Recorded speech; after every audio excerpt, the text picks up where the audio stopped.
SKL Hindi कहानी में आप सभी का स्वागत है। मित्रों नमस्कार, मैं श्याम आज फिर मैं एक कहानी के साथ उपस्थित हूं। कहानी का शीर्षक है प्रायश्चित। यह कहानी सुप्रसिद्ध लेखक भगवती चरण वर्मा द्वारा रचित है। मित्रों, यदि अभी तक मेरे चैनल को आप सब्सक्राइब नहीं किए तो कृपया सब्सक्राइब कर दें। तो चलिए आपको हम कहानी की तरफ ले चलते हैं। अगर कबरी बिल्ली घर भर में किसी से प्रेम करती थी तो रामू की बहू से, और अगर रामू की बहू घर भर में किसी से घृणा करती थी तो कबरी बिल्ली से। रामू की बहू 2 महीने हुए मायके से प्रथम बार ससुराल आई थी। पति की प्यारी और सास की दुलारी 14 वर्ष की बालिका भंडार घर की चाबी उसकी करधनी में लटकने लगी। नौकरों पर उसका हुक्म चलने लगा और रामू की बहू घर भर में सब कुछ। सास जी ने माला ली और पूजा पाठ में मन लगाया, लेकिन ठहरी 14 वर्ष की बालिका कभी भंडार घर खुला है तो कभी भंडार घर में बैठे बैठे सो गई। कबरी बिल्ली को मौका मिला घी दूध पर, अब वह जुट गई। रामू की बहू की जान आफत में और कबरी बिल्ली के छक्के पंजे। रामू की बहू हांडी में घी रखते रखते ऊँघ गई और बचा हुआ घी कबरी के पेट में। रामू की बहू दूध ढककर मिश्रानी को जींस देने गई और दूध नदारत। अगर बात यहीं तक रह जाती तो भी बुरा न था। कबरी रामू की बहू से कुछ ऐसा परच गई थी कि रामू की बहू के लिए खाना पीना दुश्वार। रामू की बहू के कमरे में रबड़ी से भरी कटोरी पहुंची और रामू जब तक आए तब कटोरी साफ चट। बाजार से मलाई आई और जब तक रामू की बहू ने पान लगाया मलाई गायब। रामू की बहू ने तय कर लिया कि या तो वही घर में रहेगी या फिर कबरी बिल्ली ही। मोर्चाबंदी हो गई और दोनों सतर्क। बिल्ली फंसाने का कटघरा आया, उसमें दूध मलाई चूहे और भी बिल्ली को स्वादिष्ट लगने वाले विविध प्रकार के व्यंजन रखे गए, लेकिन बिल्ली ने उधर निगाह तक नहीं डाली। इधर कबरी ने सरगर्मी दिखलाई। अभी तक तो वह रामू की बहू से डरती थी, पर अब वह साथ लग गई, लेकिन इतने फासले पर ही कि रामू की बहू उस पर हाथ न लगा सके। कबरी के हौसले बढ़ जाने से रामू की बहू को घर में रहना मुश्किल हो गया। उसे मिलती थी सास की मीठी मीठी झिझकियां और पति देव को मिलता था रूखा सूखा भोजन। एक दिन रामू की बहू ने रामू के लिए खीर बनाई। पिस्ता बादाम मखाने और तरह तरह के मेवे दूध में औंटाए गए। सोने का वर्क चिपकाया गया और खीर से भरकर कटोरा कमरे के एक ऐसे ऊंचे ताक पर रखा गया जहां बिल्ली न पहुंच सके। रामू की बहू उसके बाद पान लगाने में लग गई। उधर बिल्ली कमरे में आई। ताक के नीचे खड़े होकर उसने ऊपर कटोरे की ओर देखा। सूंघा, माल अच्छा है। ताक की ऊंचाई अंदाजी। उधर रामू की बहू पान लगा रही हैं। पान लगाकर रामू की बहू सास जी को पान देने चली गई और कबरी ने छलांग मारी। पंजा कटोरे में लगा और कटोरा झंझनाहट की आवाज के साथ फर्श पर। आवाज रामू की बहू के कान में पहुंची।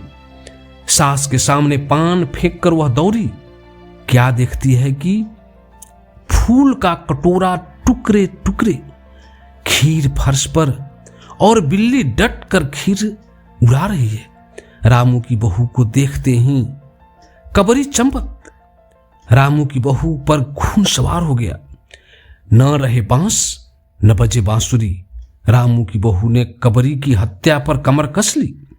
रात भर उसे नींद न आई।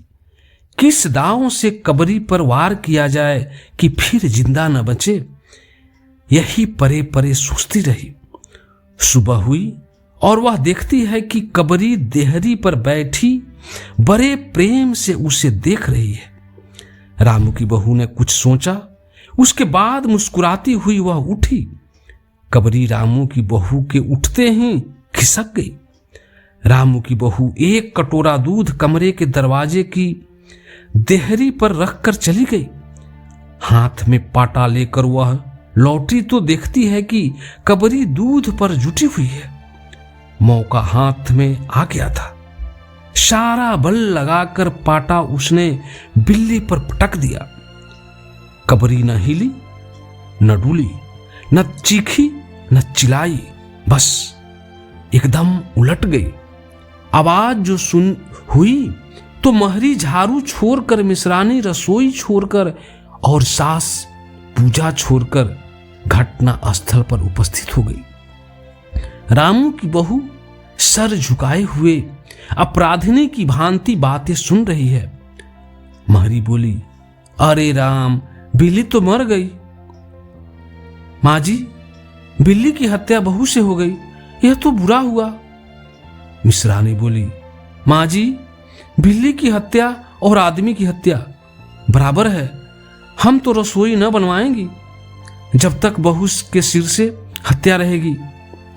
सास जी बोली, हाँ ठीक तो कहती हो। अब जब तक बहू के सिर से हत्या न उतर जाए तब तक न कोई पानी पी सकता है, न खाना खा सकता है। बहू, यह क्या कर डाला? महरी ने कहा, फिर क्या हो, कहो तो पंडित जी को बुलाई लाई। सास की जान में जान आई। अरे हाँ, जल्दी दौड़ के पंडित जी को बुला लाओ। बिल्ली की हत्या की खबर बिजली की तरह पड़ोस में फैल गई। पड़ोस की औरतों का रामू के घर तांता बंध गया। चारों तरफ से प्रश्नों की बौछार और रामू की बहू सिर झुकाए बैठी। पंडित परम सुख को जब यह खबर मिली, उस समय वे पूजा कर रहे थे। खबर पाते ही वे उठ पड़े। पंडिताई से मुस्कुराते हुए बोले, भोजन न बनाना, लाला घासी राम की पतोहू ने बिल्ली मार डाली, प्रायश्चित होगा, पकवानों पर हाथ लगेगा। पंडित परम सुख चौबे छोटे और मोटे से आदमी थे। लंबाई 4 फीट 10 इंच और तोंद का घेरा 58 इंच। चेहरा गोल मटोल, मूछ बरी बरी, रंग गोरा, चोटी कमर तक पहुंचती हुई। कहा जाता है कि मथुरा में जब पंसेरी खुराक वाले पंडितों को ढूंढा जाता था तो पंडित परम सुख जी को उस लिस्ट में प्रथम स्थान दिया जाता था। पंडित परम सुख पहुंचे और कोरम पूरा हुआ। पंचायत बैठी। सास जी, मिश्रानी, किस्नू की मां, छन्नू की दादी और पंडित परम सुख, बाकी स्त्रियां बहू से सहानुभूति प्रकट कर रही थी। किस्नू की मां ने कहा, पंडित जी, बिल्ली की हत्या करने से कौन सा नरक मिलता है? पंडित परम सुख ने पत्रा देख करते हुए कहा, बिल्ली की हत्या अकेले से तो नरक का नाम नहीं बतलाया जा सकता। वह मुहूर्त भी मालूम हो। जब बिल्ली की हत्या हुई तब नरक का पता लग सकता है। यही कोई 7 बजे सुबह, मिश्रानी ने कहा। पंडित परम सुख ने पत्रे के पन्ने उल्टे, अक्षरों पर उंगलियां चलाई, माथे पर हाथ लगाया और कुछ सोचा। चेहरे पर धुंधलापन लाया, माथे पर बल पड़े, नाक कुछ शुक्री और स्वर गंभीर हो गया। हरे कृष्णा हरे कृष्णा। बड़ा बुरा हुआ। प्रातः काल ब्रह्म मुहूर्त में बिल्ली की हत्या, घोर कुंभी पाप, नरक का विधान है। रामू की मां, यह तो बड़ा बुरा हुआ। रामू की मां की आंखों में आंसू आ गए। तो फिर पंडित जी, अब क्या होगा, आप ही बताइए। पंडित परम सुख मुस्कुराए। रामू की मां, चिंता की कौन सी बात है, हम पुरोहित फिर कौन दिन के लिए हैं? शास्त्रों में प्रायश्चित का विधान है, सो प्रायश्चित से सब कुछ ठीक हो जाएगा। रामू की मां ने कहा, पंडित जी, इसीलिए तो आपको बुलवाया था। अब आगे बतलाओ कि क्या किया जाए। क्या जाए? यही एक सोने की बिल्ली बनवाकर बहू से दान करवा दी जाए। जब तक बिल्ली ना दे दी जाएगी तब तक तो घर अपवित्र रहेगा। बिल्ली दान देने के बाद 21 दिन बाद फिर सब ठीक हो जाएगा, क्योंकि 21 दिन तक पाठ होगा घर में। छन्नू की दादी बोली, हाँ और क्या, पंडित जी ठीक तो कहते हैं। बिल्ली अभी दान दे दी जाए और बाद में पाठ फिर हो जाए। रामू की मां ने कहा, तो पंडित जी कितने तोले की बिल्ली बनवाई जाए? पंडित परम सुख मुस्कुराए। अपनी तोंद पर हाथ फेरते हुए उन्होंने कहा, बिल्ली कितने तोले की बनवाई जाए? अरे रामू की मां, शास्त्रों में तो लिखा है कि बिल्ली के वजन भर सोने की बिल्ली बनवाई जाए, लेकिन अब कलयुग आ गया है, धर्म कर्म का नाश हो गया है, श्रद्धा न रही है। सो रामू की मां, बिल्ली के तौल भर की बिल्ली तो क्या बनेगी, क्योंकि बिल्ली 20-21 शेर की है। तो हां, अब से कम 21 तोले की बिल्ली बनवा के दान करवा दो, और आगे तो अपनी अपनी श्रद्धा। रामू की मां ने आंखें फाड़ कर पंडित परम सुख को देखा। अरे बाप रे बाप, 21 तोला सोना! पंडित जी, यह तो बहुत है। तोला भर की बिल्ली से काम ना निकलेगा। पंडित परम सुख हंस पड़े। रामू की मां, 1 तोला सोने की बिल्ली? अरे रुपया का लोभ बहू से बढ़ गया। बहू के सिर पर बड़ा पाप है, इसमें इतना लोभ ठीक नहीं। मोल तोल शुरू हुआ और मामला 11 तोले की बिल्ली पर ठीक हो गया। इसके बाद पूजा पाठ की बात हुई। पंडित परम सुख ने कहा, उसमें क्या मुश्किल है? हम लोग किस दिन के हैं? उसमें क्या मुश्किल है? हम लोग किस दिन काम आएंगे? रामू की मां, मैं पाठ कर दिया करूंगा। पूजा की सामग्री आप हमारे घर भिजवा देना। पूजा का सामान कितना लगेगा? अरे कम से कम में हम पूजा कर देंगे।